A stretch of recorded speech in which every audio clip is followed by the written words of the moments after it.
हरिः ॐ ॐ श्री गुरुभ्यो नमः। ॐ नमो भगवते वासुदेवाय। ॐ श्री कृष्णाय परब्रह्मणे नमः। अथ श्रीमन्नारायणीयम् अथ अष्टमस्कन्धः। षड्विंशतितमं दशकम्। गजेन्द्रमोक्षवर्णनम्। इन्द्रद्युम्नः पाण्ड्यखण्डाधिराजः त्वद्भक्तात्मा चन्दनाद्रौ कदाचित् त्वत्सेवायां मग्नधीरालुलोके नैवागस्त्यं प्राप्तमादित्यकामम्। कुम्भोद्भूतिः सम्भृतक्रोधभारः स्तब्धात्मा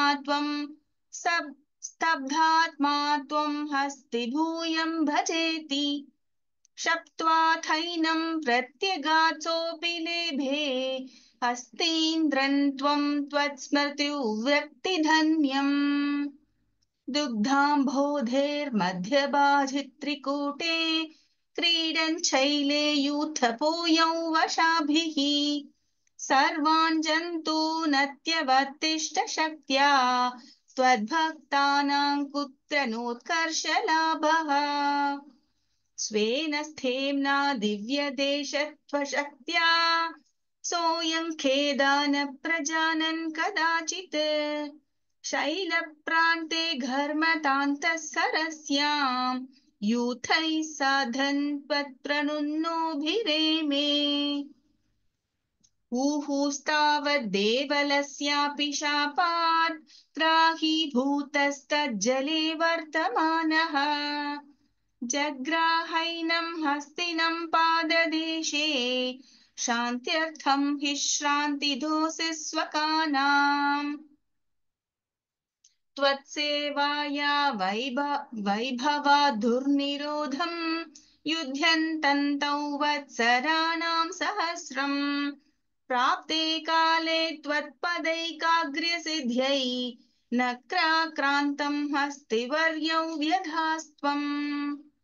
आर्तिव्यक्तप्राक्तनज्ञानभक्तिः क्षुण्डोक्षिप्तैः पुण्डरीकैः समर्चन् पूर्वाभ्यस्तन्निर्विशेषात्मनिष्ठम् स्तोत्रं श्रेष्ठं सोऽन्वगादीत् परात्मन्। श्रुत्वा स्तोत्रं निर्गुणस्थं समस्तम् ब्रह्मेशाद्यैर्नाहमित्यप्रयाते सर्वात्मा त्वं भूरि कारुण्यवेगात् साक्षारूढः प्रेक्षितो भूः पुरस्तात्। हस्तीन्द्रं हस्तपद्मेन धृत्वा चक्रेण त्वन्नक्रवर्यौ व्यधारीः गन्धर्वेऽस्मिन् मुक्तशापे सहस्ती त्वत्सारूप्यं प्राप्य देदीप्यते स्म। एतद्वृत्तं त्वाञ्च माञ्च प्रगेयः गायेत् सोऽयं भूयसे श्रेयसे स्यात् इत्युक्त्वैनं साधं गतस्त्वं धिष्ण्यो विष्णो पाहि वातालयेश। इति श्रीमन्नारायणीये गजेन्द्रमोक्षवर्णनं नाम षड्विंशतितमं दशकं समाप्तम्। नारायणाखिलगुरो भगवन्नमस्ते। नारायणाखिलगुरो भगवन्नमस्ते। अथ श्रीमन्नारायणीयं सप्तविंशतितमं दशकम्। क्षीराब्धिमथने कूर्मावतारवर्णनम्। दुर्वासासुरवनिताप्तदिव्यमाल्यं शक्राय स्वयमुपदाय तत्र भूयः नागेन्द्रप्रतिमृदिते शशापशक्रं काक्षान्तिस्त्वदितरदेवतां शजानाम्। शापेन प्रथितजरेऽथ निर्जरेन्द्रे देवेष्वप्यसुरजितेषु निष्प्रभेषु शर्वाद्यः कमलजमेत्य सर्वदेवाः निर्वाणप्रभवसमं भवन्तमापुः ब्रह्माद्यै स्तुतमहिमा चिरन्तदानीं प्रादुष्यन् वरदपुरः परेण धाम्ना हे देवादितिजकुलैर्विधाय सन्धिं पीयूषं परिमथतेति पर्यशास्त्वम् सन्धानं कृतवति दानवैः सुरौघे मन्थानन्नयति मदेन मन्दराद्रिम् भ्रष्टेऽस्मिन् बतरमिवोद्वहन् खगेन्द्रे सद्यस्त्वौ विनिहितवान् पयः पयोधौ आधाय द्रुतमथ वासुकिं वरत्रां पाथोधौ विनिहित सर्वबीजजाले प्रारब्धे मथन विधौ सुरासुरैस्तैः व्याजात्वम् उद्भुजगमुखे करोऽसुरारीन् क्षुब्धाद्रौ क्षुभितजलोदरे तदानीं दुग्धाब्धौ गुरुतरभारतो निमग्ने देवेषु व्यथिततमेषु तत्प्रियैषी प्राणैषीः कमठतनुं कठोरपृष्ठाम् वज्रादिस्थिरतरकर्परेण विष्णो विस्तारात् परिगतलक्षयोजनेन अम्भोधिः कुहरगतेन वर्ष्मणा त्वं निर्मग्नं शिथिधरनाथ मुन्निनेथ उन्मग्ने झटिति तदा धराधरेन्द्रे निर्मेथुर्धृतमिह सम्मदेन सर्वे आविश्य द्वितयगणेऽपि सर्पराजे वैवश्यं परिशमयन्न विवृधस्तान् उद्दामभ्रमणजवो नमद्गिरीन्द्रन्यस्तैकस्थिरतरहस्तपङ्कजं त्वाम् अभ्रान्ते विधिगिरिशादयः प्रमोदात् उद्भ्रान्तानुनुगुरुपातपुष्पवर्षाः दैत्यौघे भुजगमुखानिलेन तप्ते तेनैव त्रिदशकुलेऽपि किञ्चिदार्ते कारुण्यात्तव किल देववारिवाहाः प्रावर्षन्नमरगणान् दैत्यसङ्घान् उद्भ्राम्यद्बहुतिमिनक्रचक्रवाले तत्राब्धौ चिरमथितेऽपि निर्विकारे एकस्त्वं करयुगकृष्टसर्पराजः सम्राजन् पवनपुरेश पाहि रोगात् इति श्रीमन्नारायणीये क्षीराब्धिमथने कूर्मावतारवर्णनं नाम सप्तविंशतितमं दशकं समाप्तम् नारायणाखिलगुरो भगवन्नमस्ते नारायणाखिलगुरो भगवन्नमस्ते अथ श्रीमन्नारायणीयम् अष्टाविंशतितमं दशकम् अमृतमथने कालकूटाद्युत्पत्तिवर्णनम् लक्ष्मी स्वयंवरवर्णनम् अमृतोत्पत्तिवर्णनम् च गरलन्तरलानलं पुरस्तात् जलधिरुद्विजकालकालकूटम् अमरस्तुतिवादमोदनिघ्नः गिरिशस्तन्निपपौ भवत्प्रियार्थम् विमथत्सु सुरासुरेषु जाता सुरभिस्तामृषिशून्यधास्त्रिधामन् हयरत्नमभूथथे भरत्नम् द्युतरुश्चाप्सरसः सुरेषु तानि जगदीश भवत्परा तदानीं कमनीया कमला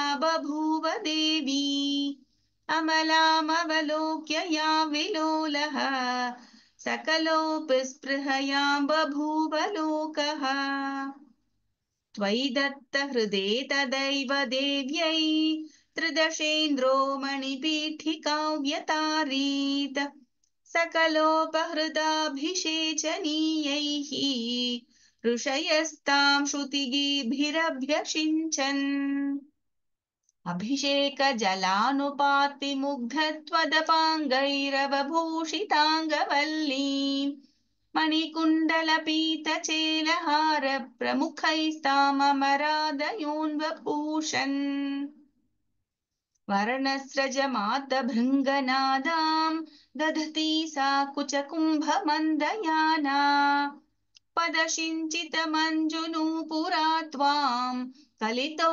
व्रीलविलासमाससाद गिरिशद्रुहिणादि सर्वदेवान् गुणभाजोऽप्यविमुक्तदोषलेशान् अवमृश्य सदैव सर्वरम्ये निहिता त्वय्यनयापि दिव्यमाला उरसा तरसा ममानिथैनाम् भुवनानाम् जननीमनन्यभावाम् त्वदुरो विलसत्तदीक्षणश्रीपरिवृष्ट्या परिपुष्टमास विश्वम् अतिमोहनविभ्रमा तदानीम् मदयन्ती खलु वारुणी निरागात् तमसः पदवीमदास्त्वमेनाम् अतिसम्माननया महासुरेभ्यः तरुणाम्बुदसुन्दरस्तदा त्वम् ननु धन्वन्तरिरुत्थितोऽम्बुराशेः अमृतं कलशे वहन् कराभ्याम् अखिलार्तिं हरमारुतालयेश इति श्रीमन्नारायणीये अमृतमथने कालकूटाद्युत्पत्तिवर्णनं लक्ष्मी स्वयंवरवर्णनम् अमृतोत्पत्तिवर्णनं चेति अष्टाविंशतितमं दशकं समाप्तम् नारायणाखिलगुरो भगवन्नमस्ते नारायणाखिलगुरो भगवन्नमस्ते। अथ श्रीमन्नारायणीयम् एकोनत्रिंशत्तमं दशकम् देवानाममृतोपलब्धिप्रकारवर्णनम् उद्गच्छतस्तव करादमृतं हरत्सु दैत्येषु तान शरणाननुनीय देवान् सद्यस्तिरोधधितदेव भवत्प्रभावात् उद्यत्स्वयूथ्यकलहादितिजा बभूवुः श्यामामृचापि वयसापि तनुं तदानीं प्राप्तोऽसि तुङ्गकुचमण्डलभङ्गुरान् त्वम् पीयूषकुम्भकलहं परिमुच्य सर्वे तृष्णाकुलाः प्रत्ययुस्त्वदुरोजकुम्भे का त्वं मृगाक्षि विभजस्व सुधामिमामित्यारूढरागविवशानभियाचतोमून् विश्वस्य ते मयि कथं कुलटास्मि दैत्याः इत्यालपन्नपि सुविश्वसितानतानीः मोदात् सुधा कलशमेषु ददत्सु सात्वं तुश्चेष्टितं मम सहध्वमिति ब्रुवाणा पङ्क्तिप्रभेदविनिवेशितदेवदैत्याः लीलाविलासगतभिः समधा सुधान्ताम् अस्मास्मियं प्रणयिनीत्यसुरेषु तेषु जोषं स्थितेष्वथ समाप्य सुधां सुरेषु त्वं भक्तलोकवशगो निजरूपमेत्य स्वर्भानुमर्धपरिपीतसुधौ व्यलावीः त्वत्तः सुधाहरणयोग्यफलं परेषु दत्त्वा गते त्वयि सुरैः खलु ते व्यगृह्णन् घोरे तमूर्च्छतिरणे बलिदैत्यमाया व्यामोहिते सुरगणे त्वमिहाविरासीः त्वं कालनेमिमथ मालिमुखान् जघन्थ शक्रो जघान बलिजम्बवलान् सपाकान् शुष्काद्रदुष्करवधेन मुचौ चलूने फेनेन नारदगिरान्यरुणोरनन्त्वम् योषावपुर्दनुजमोहनमाहितन्ते श्रुत्वा विलोकनकुतूहलवान् महेशः भूतैः समं गिरिजया च गतः पदन्ते स्तुत्वा ब्रवीदभिमतन् त्वमथोऽतिरोधाः आरामसीमनि च कन्दुकघातलीलालोलायमाननयनाङ्कमनीं मनोज्ञाम् त्वामेष वीक्ष्य विगलद्वसना मनो भूवेगादनङ्गरिपुरङ्गसमालिलिङ्ग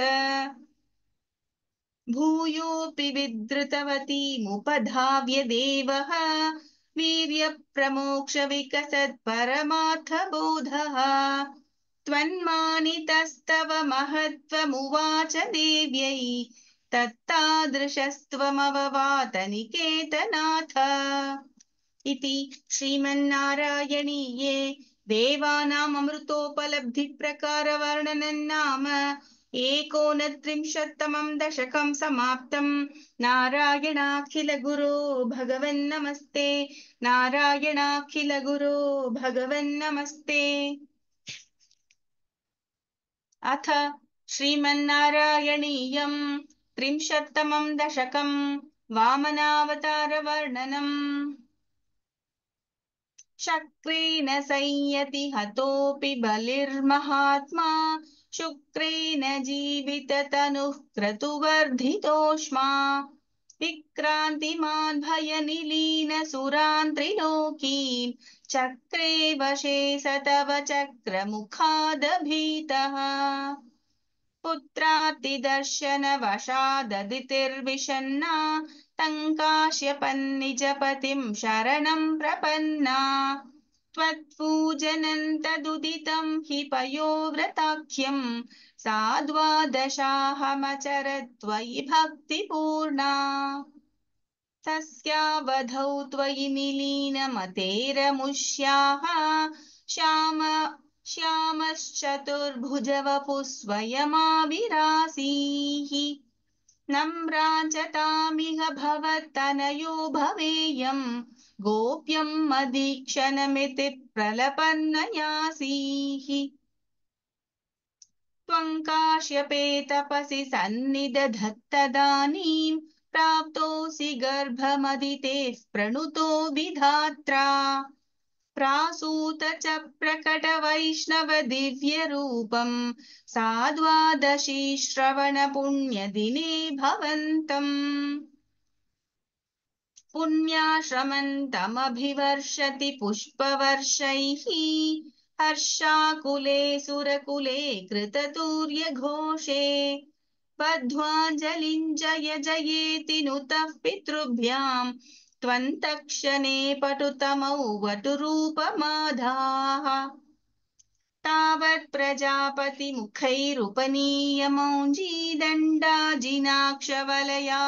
प्रजापतिमुखैरुपनीयमौञ्जीदण्डाजिनाक्षवलयाधिभिरक्ष्यमाणः देदीप्यमानवपुरीशकृताग्निकार्यः त्वं प्रास्थिता बलिगृहं प्रकृताश्वमेधम् गात्रेण भावि महिमोचितगौरवं प्राक् व्यावृण्वतेव धरणीं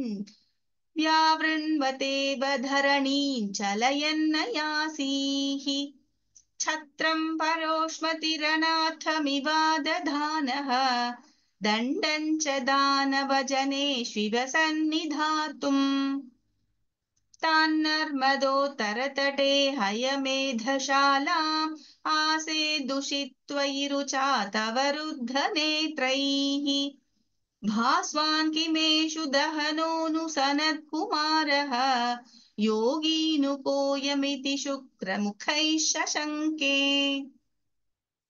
आनीतमाशु भृगुभिर्महसाभिभूतैः त्वां रम्यरूपमसुरः पुलकावृताङ्गः भक्त्या समेत्य सुकृती परिणिज्य पादौ तत्तोऽयमन्वधृतमूर्धनि तीर्थतीर्थम् प्रह्लादवंशजतया क्रतुभिर्द्विजेषु विश्वासतोऽनुतदिदन्दितिजोऽपि लेभे यत्ते पदाम्बुगिरिशस्य शिरोऽभिलाल्यम् स त्वं विभो गुरुपुरालय पालयेथाः इति श्रीमन्नारायणीये वामनावतारवर्णनं नाम 30तमं दशकं समाप्तम्। नारायणाखिल गुरो भगवन्नमस्ते। नारायणाखिल गुरो भगवन्नमस्ते। अथ श्रीमन्नारायणीयम् 31तमं दशकम् बलिदर्पहरणवर्णनम्। प्रीत्या दैत्यस्तव तनुमहः प्रेक्षणात् सर्वथापि त्वामाराध्यन्नजितरचयन्नञ्जलिं सञ्जगाद। मत्तः किन्ते समभिलषितौ विप्रसूनो वद त्वम्। वित्तं भक्तं भवनमवनीवापि सर्वं प्रदास्ये।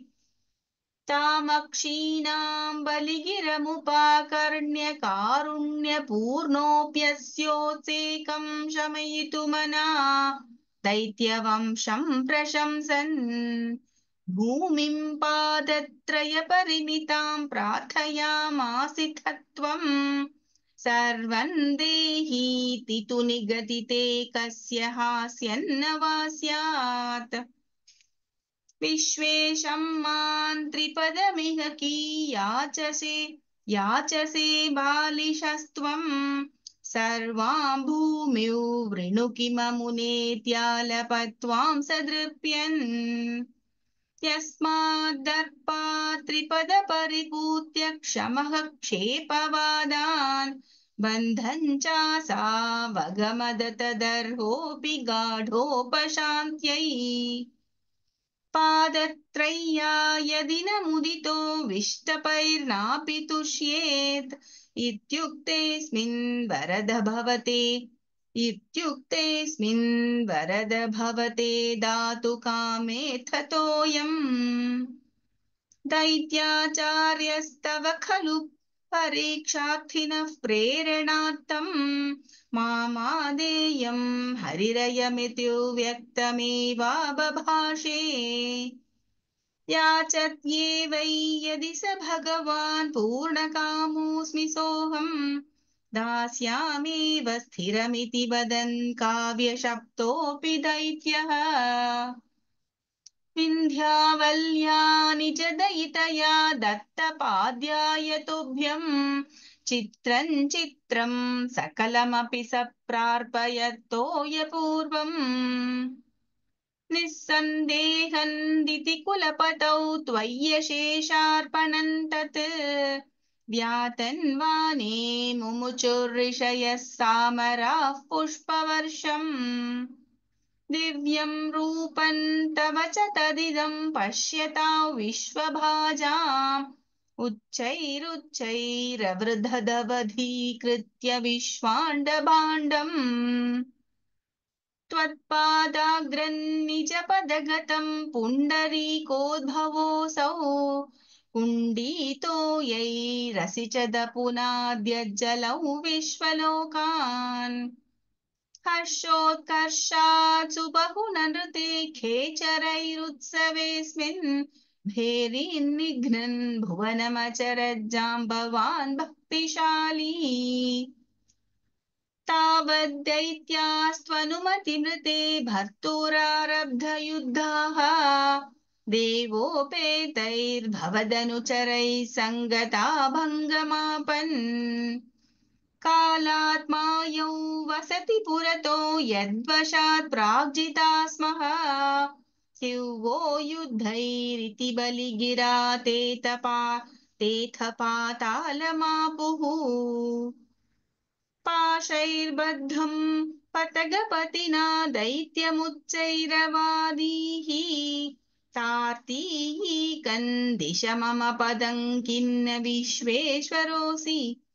पादं मूर्ध्नि प्रणय भगवन् नित्यकम्पौ वदन्तं प्रह्लादस्तं स्वयमुपगतो मानयन्नस्तवीत्वाम्। दर्पोच्छित्यै विहितमखिलं दैत्यसिद्धोऽसि पुण्यैः लोकस्तेस्तु त्रिदिव विजयी वासवत्वं च पश्चात् मत्सायुध्यं भज च पुनरित्यन्वगृह्णाबलिं तं विप्रैः सन्तानितमखवरः पाहि वातालयेश इति श्रीमन्नारायणीये बलिदर्पहरणवर्णनं नाम 31तमं दशकं समाप्तम्। नारायणाखिलगुरो भगवन्नमस्ते। नारायणाखिलगुरो भगवन्नमस्ते। अथ श्रीमन्नारायणीयं 32तमं दशकं मत्स्यावतारवर्णनम्।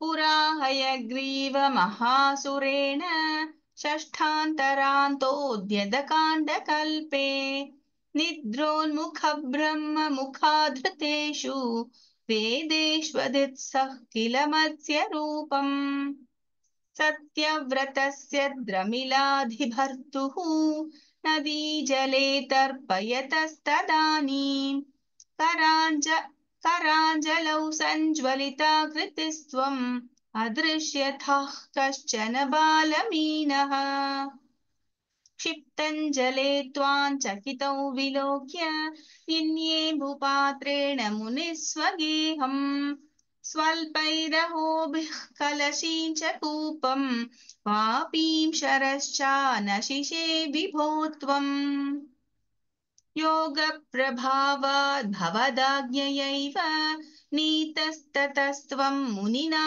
पयोधिम् पृष्टो मुना कल्पदिदृक्षुमेनं सप्ताहमास्वेति वदन्न यासीः प्राप्ते त्वदुक्ते हनिवारिधारा परिप्लुते भूमितले मुनीन्द्रः सप्तर्षिभिः सार्धमपारवारिन् युद्घूर्णमानः शरणय्ययौ त्वाम् धरान् त्वदादेशकरीमवाप्तां नौरूपिणीमारुरुहुस्तदा ते तत्कम्पकम्प्रेषु ततेषु भूयः त्वमम्बुधेराविरभूर्महीयान् चषाकृति योजनलक्षदीर्घां दधानमुच्चैस्तरतेजसन्त्वां निरीक्ष्य तुष्टा मुनयस्त्वदुक्त्या त्वत्तुङ्गशृङ्गे तरणिं बबन्धुः आकृष्टनौको मुनिमण्डलाय प्रदर्शयन् विश्वजगद्विभागान्